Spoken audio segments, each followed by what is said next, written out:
بسم اللہ الرحمن الرحیم قال اللہ تبارک و تعالی فی القرآن المجید والفرقان الحمید سبحان الذی اسریٰ بعبدہ لیلا من المسجد الحرام الی المسجد الاقصی الذی بارکنا حولہ لنریہ من آیاتنا انہ هو السمیع البصیر صدق اللہ مولانا العظیم ان اللہ وملائکتہ یصلون علی النبی یا ایہا الذین آمنوا صلوا علیہ وسلموا تسلیما اللہم صلی علی سیدنا و مولانا محمد وعلی آل سیدنا و مولانا محمد وبارک وسلم صلی علیہ۔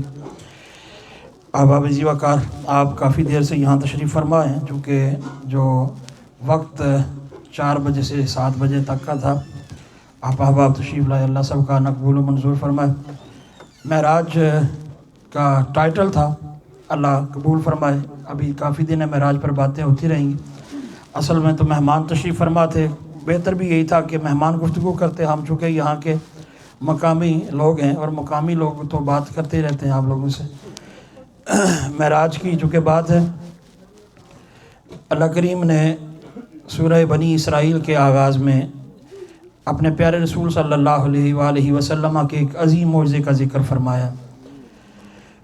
حضور کے سفر معراج، جسے ہم اپنی زبان میں یا اپنے عام فہم میں یعنی حضور کی اللہ سے ملاقات سمجھتے ہیں، اس کے 2 پہلو ہیں۔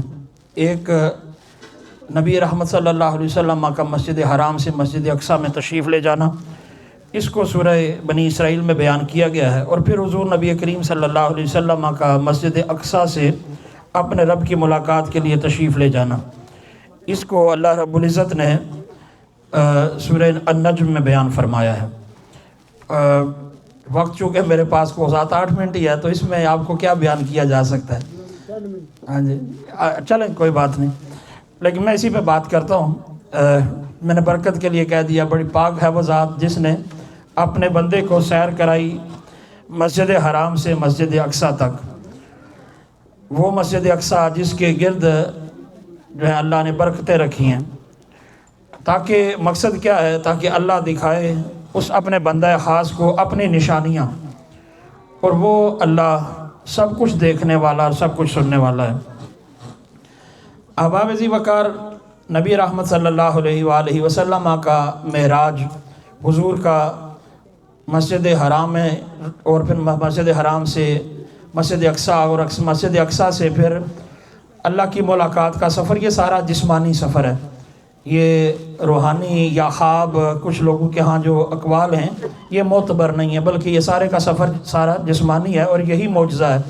اس لیے اللہ نے سبحان کہہ کے پہلے ہی فرما دیا کہ یہ انسان کے لیے تو ناممکن ہو سکتا ہے، لیکن اللہ کے لیے ناممکن نہیں ہے، کیونکہ یہ سفر اللہ نے شروع میں ہی کہہ دیا کہ سفر کیا نہیں گیا، سیر کی نہیں گئی، کرائی گئی ہے، اور اللہ کرا رہا ہے۔ تو پھر اللہ کے لیے اگر کوئی یہ کہے کہ یہ روحانی ہے، جسمانی، یہ جو ہے خوابوں میں ہے، اس کا مطلب ہے اسے اللہ کی قدرت پہ شک ہے۔ اس لیے یہ اعتراضات ہمارے تو بنتے ہی نہیں ہیں، کیونکہ بات ساری فائنینس پہ چل رہی ہے، ساری معیشت پہ چل رہی ہے، تو اسی طرف چلتے ہیں۔ معراج پھر کبھی ڈسکس کر لیں گے۔ حضرت خواجہ سلمان توسوی رحمۃ اللہ علیہ پر ایک روایت جو ہے، یہ حضرت بابا فرید گنج شکر رحمۃ اللہ علیہ کے بارے میں ہے کہ آپ کے ایک کلاس فیلو تھے اور بہت بڑے عالم تھے۔ وہ ایک مرتبہ حضرت بابا صاحب کی خدمت میں حاضر ہوئے اور آ کے کہنے لگے، جناب میں حج کے لیے جا رہا ہوں۔ تو آپ نے فرمایا، اچھا جی حج پہ جا رہے ہیں تو میرے لیے دعا فرماتے رہیے۔ انہوں نے کہا ہاں جی دعا تو ضرور کروں گا۔ تو انہوں نے کہا مولانا صاحب ایک مسئلہ بتا دیں، یہ دین کے رکن کتنے ہوتے ہیں؟ دین کے رکن کتنے ہوتے ہیں؟ تو انہوں نے کہا یار حضرت صاحب آپ میرے کلاس فیلو ہیں، ہم دارالعلوم میں اکٹھے پڑھتے رہے، تو آپ کو تو پتہ ہے دین کے رکن کتنے ہوتے ہیں؟ 5۔ ہاؤ مینی پلرز آف اسلام؟ کتنے ہیں جی؟ 5۔ آپ نے کہا نہیں مولوی صاحب، دین کے 6 رکن ہوتے ہیں۔ دین کے 5 رکن نہیں ہوتے، بلکہ دین کے 6 رکن ہوتے ہیں۔ اس نے کہا جی آپ یہ کیسی بات کرتے ہیں؟ ہم ساری زندگی یہ پڑھتے پڑھاتے رہے کہ دین کے 5 رکن ہوتے ہیں، اور آپ کہتے ہیں 6 رکن ہوتے ہیں۔ آپ نے لیکن دین کے ہوتے 6 رکن ہیں۔ اس نے کہا جی یہ کیسے؟ آپ نے فرمایا 5 رکن اسلام دے تے 6واں فریدہ ٹوک، جے نہ لبے 6واں 5 جاندے موک۔ اس نے کہا جناب یہ کوئی بات ہے کرنے والی، آپ اللہ کے دین میں اضافہ کر رہے ہیں۔ آپ نے یار میں نے تو بات کرنی تھی، آپ چلے جائیں۔ وہ حج کرنے چلے گئے۔ حج کیا، اور اس وقت جو حج کے سفر ہوتے تھے وہ شپ پہ ہوتے تھے، وقت گزرتا، بڑا ٹائم لگتا، لوگ سارا تقریباً 6 ماہ تک جو ہے وہ حرمین میں رہتے، پھر واپس آتے۔ وہ واپس آ رہے تھے تو رستے میں جہاز کو حادثہ پیش آ گیا، اور جہاز جو ہے وہ گرداب میں آ گیا، اور جہاز ڈوبنے لگا، پھٹے اکھڑ گئے۔ اب جب جہاز ڈوب گیا تو سارے ڈوبے، تو حاجی صاحب بھی، ہمارے مولانا صاحب بھی ڈوب گئے۔ اب جب سارے ڈوب گئے تو ان کی آنکھ کھلی، تو وہ ایک، چونکہ ڈوبتے ڈوبتے ان کا ہاتھ ایک لکڑی کے پھٹے کو پڑ گیا تھا، انہوں نے اپنے آپ کو دیکھا تو وہ ایک ریت کے جو جزیرے پہ ہیں، انہوں نے آنکھیں کھولی، اٹھے، کپڑے جھاڑے، اپنے آپ کو دیکھا کہ سارا جسم سلامت ہے، اللہ کا شکر ادا کیا، وضو کیا، نماز ادا کی۔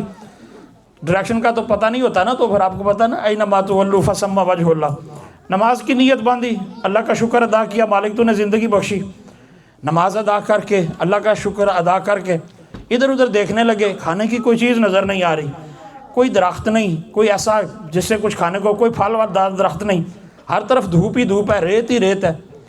اب سمندر کا پانی بھی بندہ نہیں پی سکتا، آپ کو پتہ ہے اس سے استسقاء کی بیماری ہو جاتی ہے، پیاس ختم نہیں ہوتی۔ اب وہ کبھی ادھر ادھر جائیں کہ یار کوئی پینے کے لیے پانی مل جائے، کوئی کھانے کے لیے، چونکہ وقت انسان تو انسان ہے، وہ جتنا مرضی نیک ہو، یار فرشتہ تھوڑا ہے، اسے بھوک تو اسے بھی لگتی ہے۔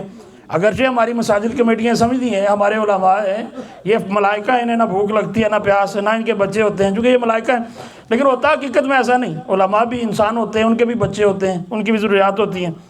اب حضرت صاحب پھر رہے ہیں، گھوم رہے ہیں، لیکن کچھ کھانے کو مل نہیں رہا، کچھ پینے کو مل نہیں رہا۔ لیکن ایک وقت ایسا آیا، انہوں نے دیکھا ایک شخص ہے اور وہ ہاتھ میں پانی کا پیالہ لے کے جا رہا ہے، دوڑے پیچھے، جو نے کہا السلام علیکم حضرت، اس نے وعلیکم السلام کہا، اس نے کہا کیا مسئلہ ہے؟ اس نے کہا جی پیاسا ہوں حضرت، پانی پلا دیں۔ پانی کا پیالہ انہوں نے دے دیا، اللہ بھی پی لے۔ انہوں نے پانی پیا، اللہ کا شکر ادا کیا، پھر وقت گزرتا گیا، تھوڑی دیر گزری، اب بھوک لگی ہوئی ہے، اچانک جو ہے وہ ناک نے خوشبو سونگھی، یار کوئی کتنا مزے کا کھانا بنا رہا ہے، دوڑے دیکھا تو بندہ کھانا بنا رہا ہے وہاں پہ، اسے کہتے یار تھوڑا کھانا مل جائے گا۔ اس نے کہا یار تو نے کیا مفت بری لگائی ہوئی ہے، پہلے پانی مفت میں لے کے گیا، اب کھانا میں تجھے مفت میں دے دوں، کوئی پیسے دے، کوئی رقم دے، کوئی کرنسی دے، کوئی آج تو کا تو ڈالر ہی کہتے ہیں، اس نے کو کچھ دے یار۔ تو کہنے لگے جناب میرے پاس تو کچھ بھی نہیں، میں تو سمندر میں ڈوب رہا تھا، لوٹ گیا جناب، میرا سامان گیا، بہ گئی ہر چیز، میری تو جان بچی، اللہ کا شکر ادا کیا۔ انہوں نے کہا جناب کچھ نہ کچھ تو دینا پڑے گا۔ اس نے کہا یار کیا دے سکتا ہوں، میری نہ پھوٹی کوڑی نہیں جیب میں۔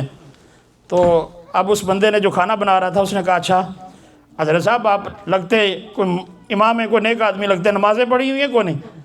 بڑی کبھی نماز نہیں مس کی۔ انہوں نے کہا اچھا اس طرح کرنا، آج تک جتنی نمازیں پڑھی ہیں سب کا ثواب مجھے دے دے۔ اس نے کہا جی ساری نمازوں کا؟ اس نے کہا ہاں ساری نمازوں کا۔ پہلے سوچا، پھر آخر میں یہ سوچ لیا کہ یار جاؤں گا کدھر، اگر کھاؤں گا نہیں تو مر جاؤں گا، جان بچانی تو فرض ہے۔ اب انہوں نے کہا جی ساری نمازوں کا ثواب تیرے لیے، روٹی کھلا دے۔ اس نے کھانا کھلا دیا، کھانا کھا کے حضرت کتنی دیر تک جو ہے انسان پھر بھوکا رہ سکتا ہے، پھر بعد میں پھر وہی حال ہو گیا۔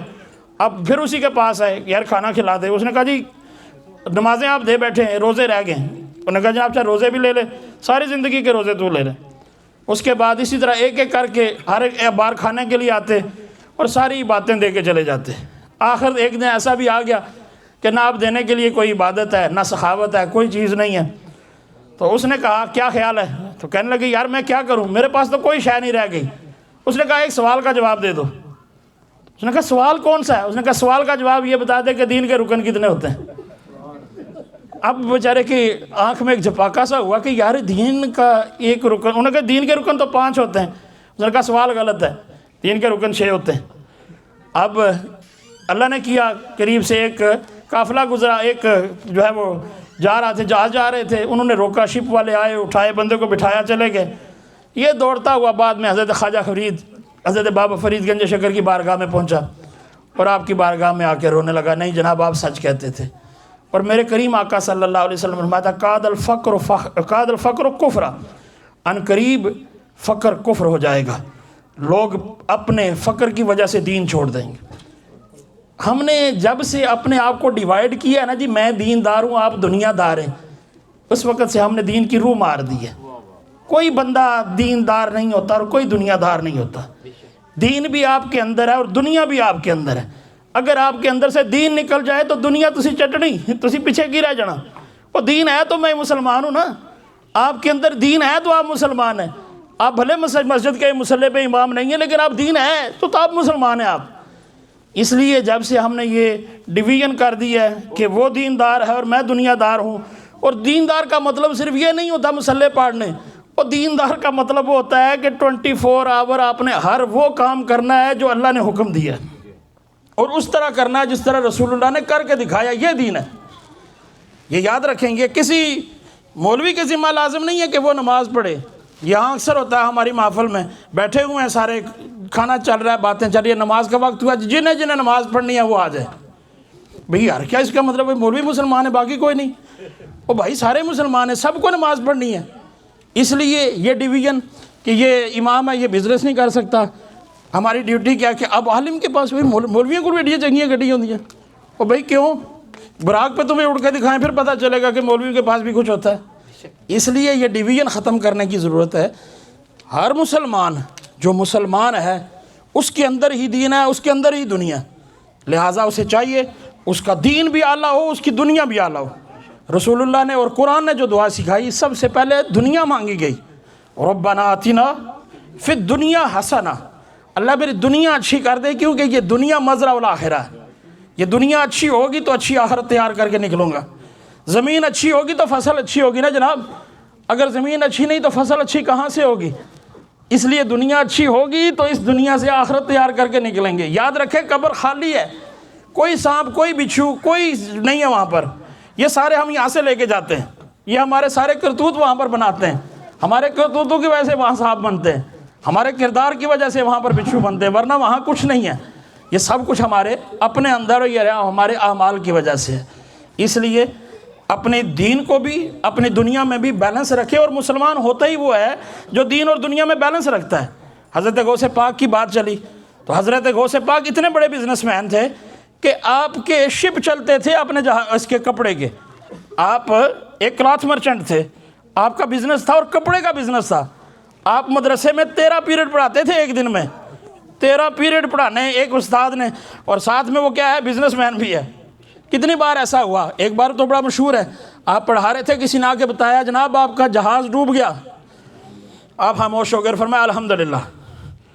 پھر تھوڑی دیر بعد بندہ دوڑتا ہوا، نہیں جناب جہاز ڈوبا نہیں، خبر غلط تھی۔ آپ نے نظر جھکائے، فرمایا الحمدللہ۔ شاگردوں نے پوچھا جناب ہر 2 بار جہاز ڈوبا تو الحمدللہ، جہاز نہ ڈوبنے کا پتہ چلا اور خوشخبری ملی پھر بھی الحمدللہ۔ آپ نے فرمایا میں نے اپنے دل سے پوچھا تھا، جہاز کے ڈوبنے پر رنجیدہ ہے؟ اس نے کہا کوئی نہیں، میں نے کہا الحمدللہ۔ پھر دل سے پوچھا اوے جہاز مال دنیا بچنے پر خوش ہو گیا ہے؟